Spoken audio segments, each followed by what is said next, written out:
In 1920, a man promised Americans a 50% return on postal stamps.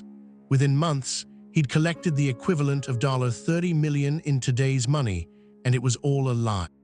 But Charles Ponzi wasn't a criminal mastermind. He was an Italian immigrant with a sixth-grade education, and his scheme would become so infamous that his name would define an entire category of financial fraud. What makes his story remarkable isn't just how he deceived thousands. It's how he revealed something uncomfortable about human nature itself. Charles Ponzi arrived in Boston in 1903 with barely $2 in his pocket. He was 21, spoke limited English, and possessed nothing but ambition. For years, he drifted, dishwashing, fruit-picking, construction work. Every job ended the same way: disappointment, low wages, the gnawing sense that America's promise wasn't meant for men like him. By 1920, Ponzi was working as a clerk. He was still poor, still struggling, but he developed a keen eye for how money moved through the world. He noticed something peculiar: international postal reply coupons. These were vouchers sold at post offices in one country that could be redeemed in another. The exchange rates were fixed, and they were inefficient. Ponzi's idea seemed legitimate enough on paper: buy cheap coupons abroad, sell them at a markup domestically, a 50% profit margin. In theory, it was possible. In practice, it required capital he didn't have, so he did something clever and catastrophically reckless. He decided to borrow the capital from his future profits.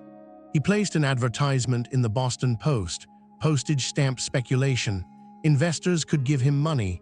In 45 days, they'd receive a 50% return. Within 90 days, they'd double their investment. Ponzi promised it with such certainty, such detailed explanation of the postal coupon mechanism, that doubt seemed foolish. The response was staggering.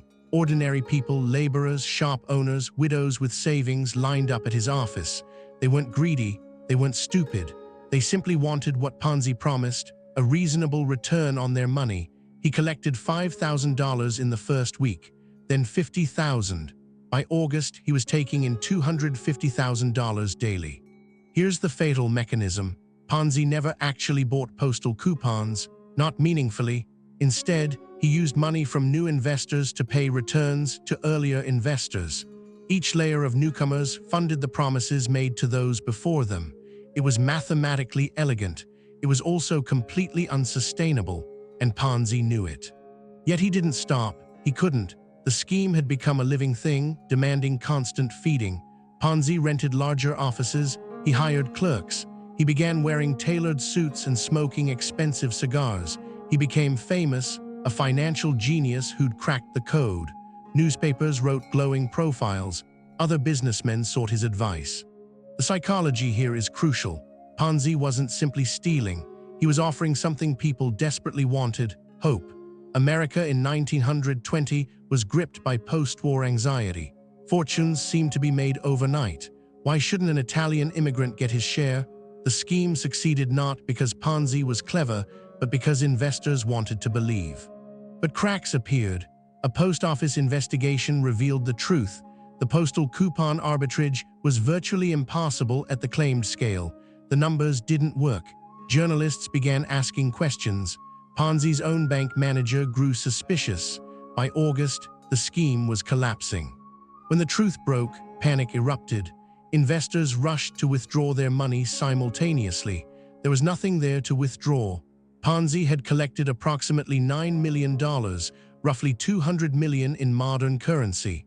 Of that, perhaps 2% actually existed in his accounts. Ponzi was arrested. He confessed immediately, almost relieved. "I went looking for a pot of gold," he said, "and found a pot of trouble." He served time, was deported back to Italy, and died in poverty in 1949. His name, however, became immortal, attached forever to the scheme he'd perfected. What's remarkable is how little has changed. Today's schemes use cryptocurrency, forks, or tech startups instead of postal coupons. The mechanism remains identical: early returns fund later promises. The psychology remains unchanged. We want to believe. The only difference is scale and sophistication. Ponzi succeeded because he understood something essential: People don't invest with their heads, they invest with their hope. They invest with their fear of being left behind. They invest because everyone around them is investing. The mechanism of fraud exploits not greed, but aspiration. The victims weren't foolish. They were ordinary people seeking financial security in an uncertain world. That's what makes Ponzi's scheme so insidious. It didn't prey on stupidity. It preyed on something far more human, the desire for a better life. And that desire, it turns out, never goes away. The legacy of Charles Ponzi extends far beyond his name attached to a scheme. He revealed the architecture of modern fraud, how trust can be weaponized, how mathematics can mask deception, and how collective belief can temporarily override evidence. Understanding his story isn't historical curiosity, it's survival. Because somewhere right now, someone is offering a guaranteed return.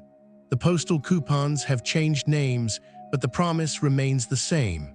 And people, just as hopeful and just as vulnerable as those Boston investors in 1920, are lining up to believe. Subscribe to this channel. There's a new exposé on historical and modern schemes every week, each one revealing the psychological patterns that make us vulnerable to deception. Subscribe to this channel. There's a new exposé on historical and modern schemes every week, each one revealing the psychological patterns that make us vulnerable to deception.